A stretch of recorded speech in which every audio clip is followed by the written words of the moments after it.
Hi, I'm Donna Jordan from Jordan Fabrics. Today we're going to be making a quilt from a strip set called At Sea. So I've got a bunch of patterns here, most of which work really well with the strips, and this is the one we're going to do. And I have a lot of different jelly rolls or strip sets cut here, and I think I would like to do it with this one. So this one is called Pinot, which is a wine name. And so ours might come out looking more like in Napa instead of at sea. Let's get it started.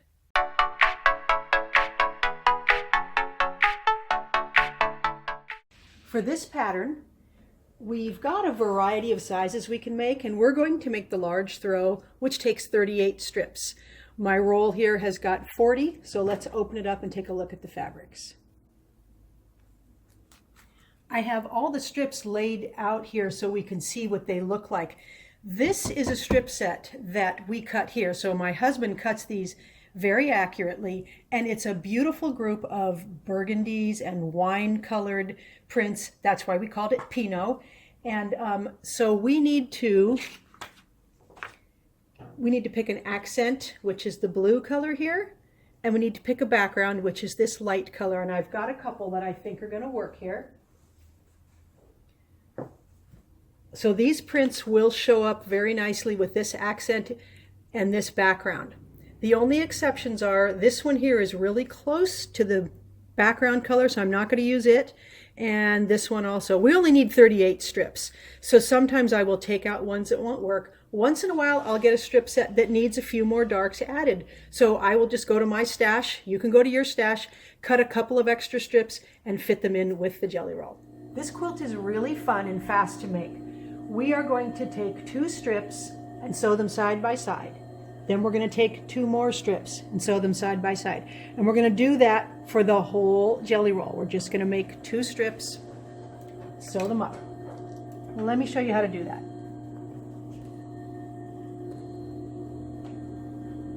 Right sides together, match up the long edges, and stitch with a 1/4 inch seam. And I like to keep my stitch length pretty small, so you can see I'm using pretty short little stitches.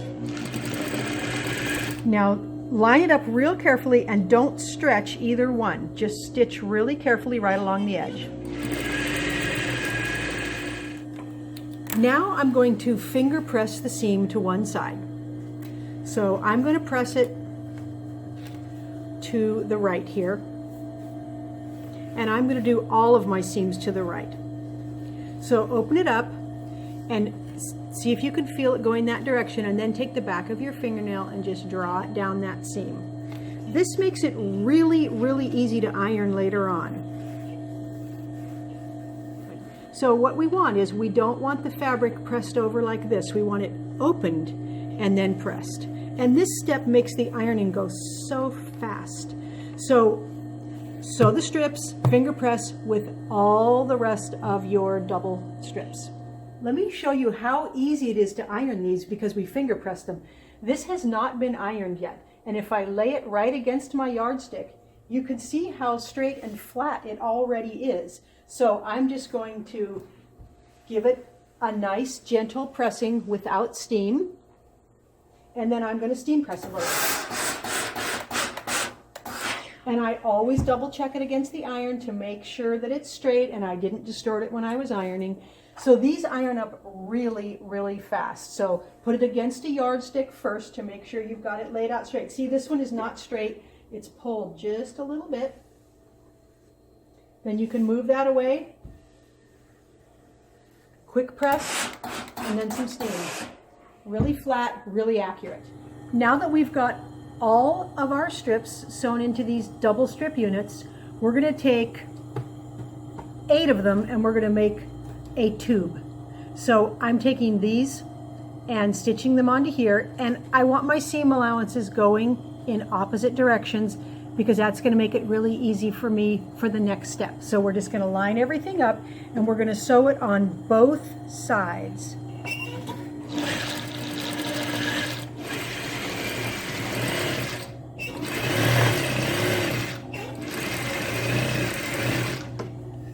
Now I'm just going to take it and turn it around. and I'm going to sew along the other side. So we're going to have a small strip tube here.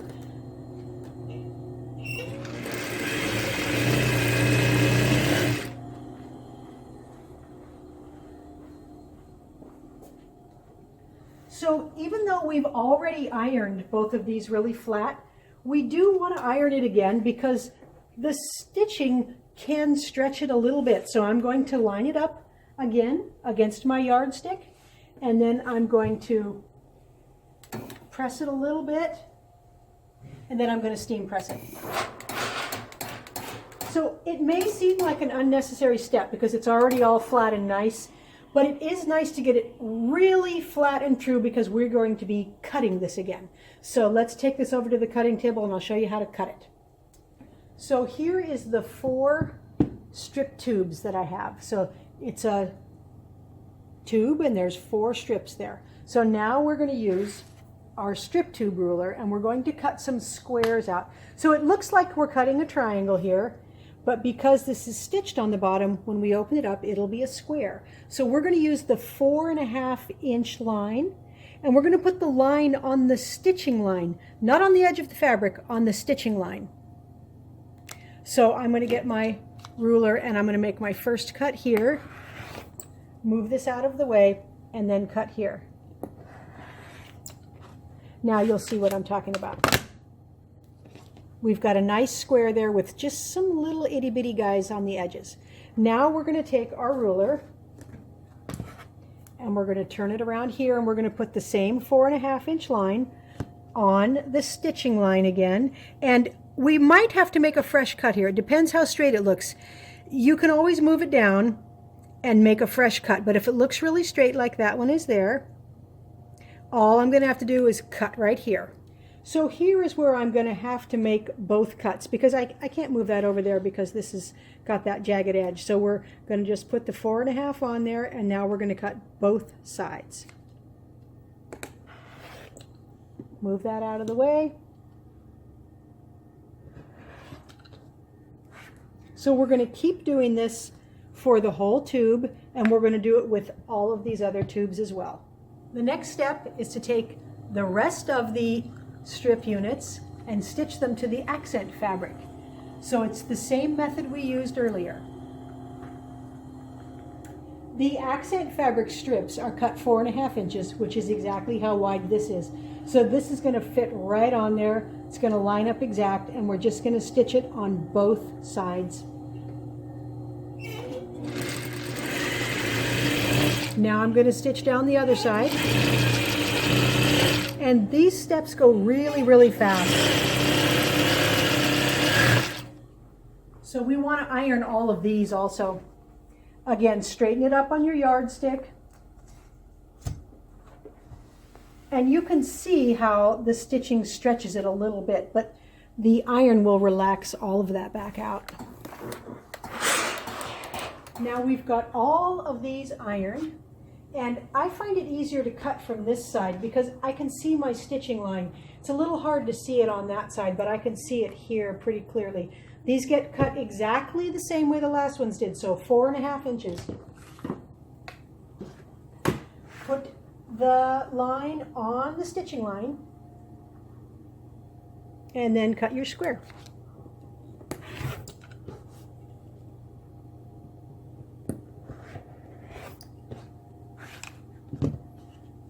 So now we've got some blocks that have half accent, half strips. So we're going to cut all the rest of these like that. There's quite a few of them. And even I am not brave enough to stack them up and cut them in bulk. I think you should cut them one tube at a time because they'll be much more accurate. Now that we've got all the blocks cut out, we're going to want to iron these open, and we're just going to press the seam towards the dark side. It's real easy because they're really, really flat already.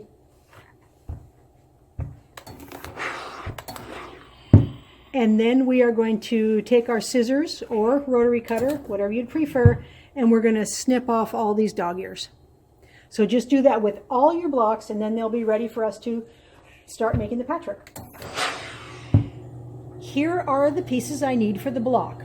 We have these 3, which have strips and background, and these three, which have strips and background. And then the corners are just all strips. The only other piece we need here is the accent color, and we need a 4.5 inch cut block, and that'll fit right there. Now we can sew all the pieces together. So I'm going to start here. They're all exactly 4.5 inches now, and there's no matching of any seams, so all I have to do is make sure that these seam allowances stay the way that we've already got them ironed. I like to keep that patchwork on the machine and then grab the next row and just sew it also. And then the last row. This method helps me keep the blocks from getting turned or out of order. Now we're just going to keep those together, open this up, and this piece is going to go right there.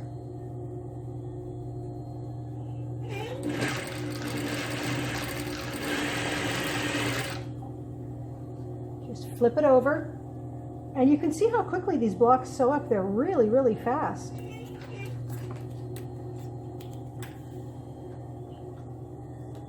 Now we're going to finger press the first row to the right, second row to the left, third row to the right. Now when you finger press the top and bottom here, this is not a straight grain. This is a bias grain, so you need to be a little bit careful that you don't stretch it too much. We are going to iron it afterward, so if it stretches a little, we'll be able to steam press that out, but just be somewhat careful. Really all we want to do is get these really flat where these intersections are. Then we're going to do this one to the left. Since our seam allowances are all alternating in direction, it's going to be really easy to sew the rows together. So when we're stitching the rows together, we want to make sure to make these intersections match. The seam allowances are going different directions, so it's pretty easy, and it's biased, so it will stretch a little. It's really easy to make a match. So you just want to use a careful 1/4 inch and try not to stretch it too much. But it's really easy to get them lined right up.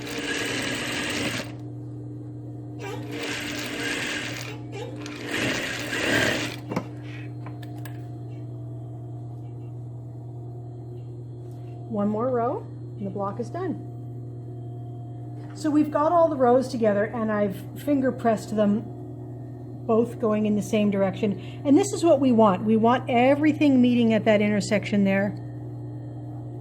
And then we're going to take it over to the ironing board and we're going to steam press it really flat. And then we're going to make a bunch more blocks just like this. Now that we've got our patchwork blocks done, we need to make some corner setting triangles. So these are corner setting triangles for the sides and for the corners of the quilt, because this quilt is on point. So we need to fill in. Let me show you. This is going to go into the side to make this square. The nice thing about these triangles is that they've got what looks like a border going underneath the patchwork. And it's a really cool technique we have for making these. So I'm going to show you how to make this, and I'm going to show you how to make the corner. To make our side setting triangles, we need to cut some 7 7/8 inch squares and then cut it in half on the diagonal. And then we need a 2-inch piece and a 2.5 inch piece. They're various lengths. The pattern will tell you how long.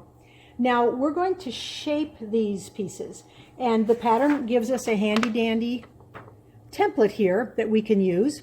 So I'm going to just cut out this template here so that I can get my pieces cut the right shape.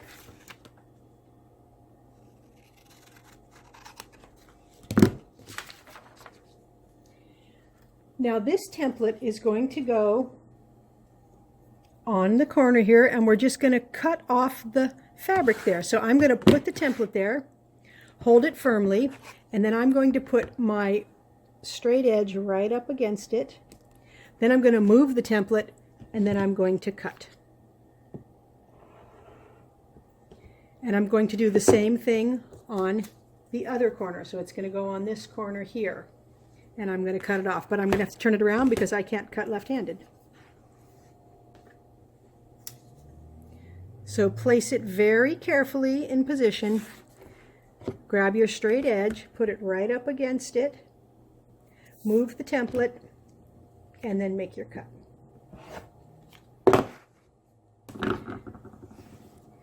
We're going to do the same thing for this, but we're going to use the other template here. These pieces are all sized and ready to go, so we just have to stitch those seams. But first, let's cut out the very corner of the quilt. This is made up similar to what we just made, but you need two of them so we get that mitered corner there. So we've got triangles that are 1 7/8 inches square and then cut on the diagonal. And then we've got our 2.5 inch strips and our 2 inch strips, and we just need to cut off the angle just like we did with the other pieces. All the pieces are cut to the right shape now so that we can stitch them together real easily. And I want to give you one caution. This triangle here, it says 2 inches on it. It's not actually a 2-inch triangle. This is the shape you need to cut off your corners of a 2-inch finished piece. So this is actually 2 1/8 inches. I just simply cut the template out and it's for this strip. Same here. It says 1.5 inches. That's for a 1.5 inch finished strip of fabric. This is actually 1 5/8 inches. So if you keep that in mind, you will cut off the right amount off of your strips. So the first step is to stitch right here. So we're going to put this on top, and you'll see these little teeny triangles of the back sticking out, and they're going to be sticking off right at 1/4 inch. And this is so long, I'm going to put a pin down here just to keep me honest there. And I'm going to start sewing here, and you'll notice the seam line is going to be right where those two come together.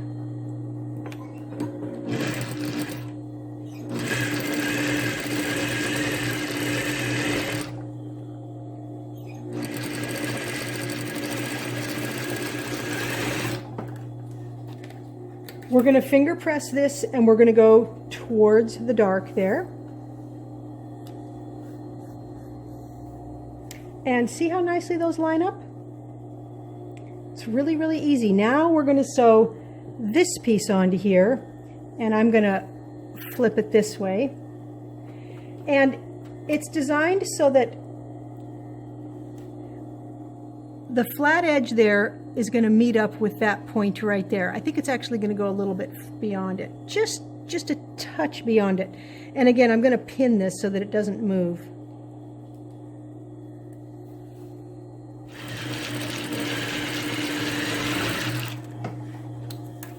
We're again going to keep that seam allowance towards the dark border there. And now we're going to press it, but you can see how nice that's coming out. Here's the pieces for the very corner of the quilt, so we're going to be making 2 triangle units. So let's put this one on top. Again, those little corners will be sticking off equal amount on each side. We'll line it up and stitch along the edge.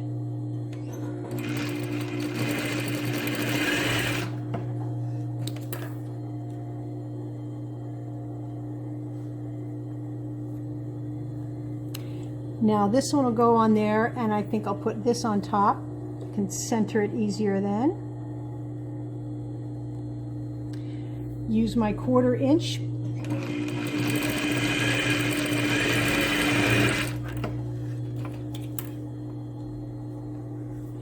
So this is really a nice way to have your corners look like they've got a border in it. It really makes the quilt look a lot fancier than if we just used plain triangles.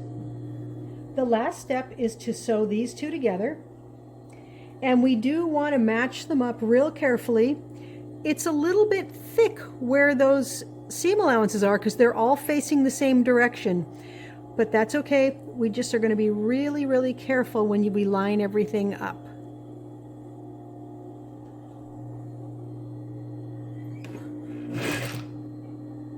So I like to peel it back and make sure everything's lined up and hold it carefully. Same thing here. I'm going to peel it back and make sure that seam is right on top of itself.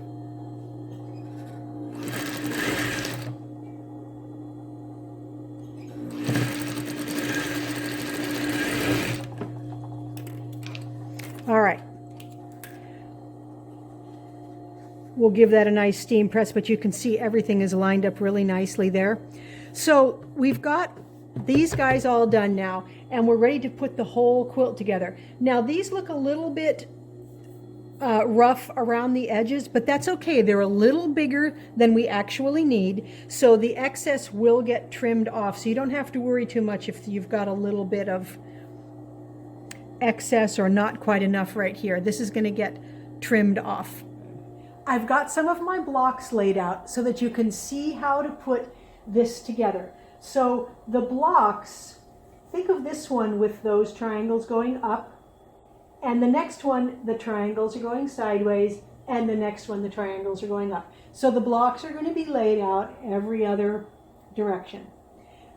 The corner setting triangles, now I've already got them sewn onto this block, and I put the very far corner up there. So you're just going to sew your blocks together and then either put the end corners or a corner setting triangle on there. So you're just going to follow the diagram on the pattern that tells you which layout you've got. So we've got all these different sizes here. So I'm going to make it a little bigger, but I wanted to give you kind of an idea of how much fun this is with these triangles like this with the border in it. It just looks like it's underneath the patchwork. So I can't wait to get the quilt made bigger and then get it all quilted up. You can see what a happy quilt this is. It's really fun to make.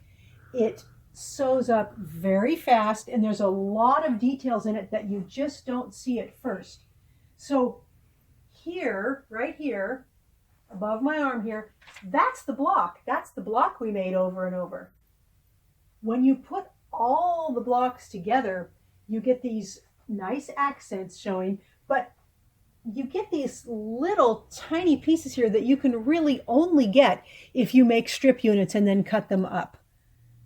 We've got these nice patches here, really nice looking here. So all these secondary patterns come out after you get the patches together. And this is one of my favorite parts. The triangles here, the setting triangles, they've got these pieces in them, and it makes it look as if we've got a border going around underneath the patchwork. And that is a really cool look that I haven't seen on other patterns. So again, this is called At Sea, and it's from Cozy Quilt Designs. It's 63 by 83. It's a nice big throw size, and it takes a couple yards of the background. We used the accent and the border here, the same print. Nice big border on the outside, and then we used another batik on the back.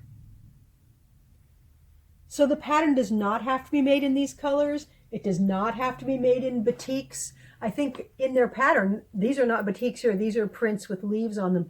It's really, really versatile. And of course, the pattern shows you lots of different sizes. Thanks for watching our tutorial today, and be sure to subscribe to our YouTube channel.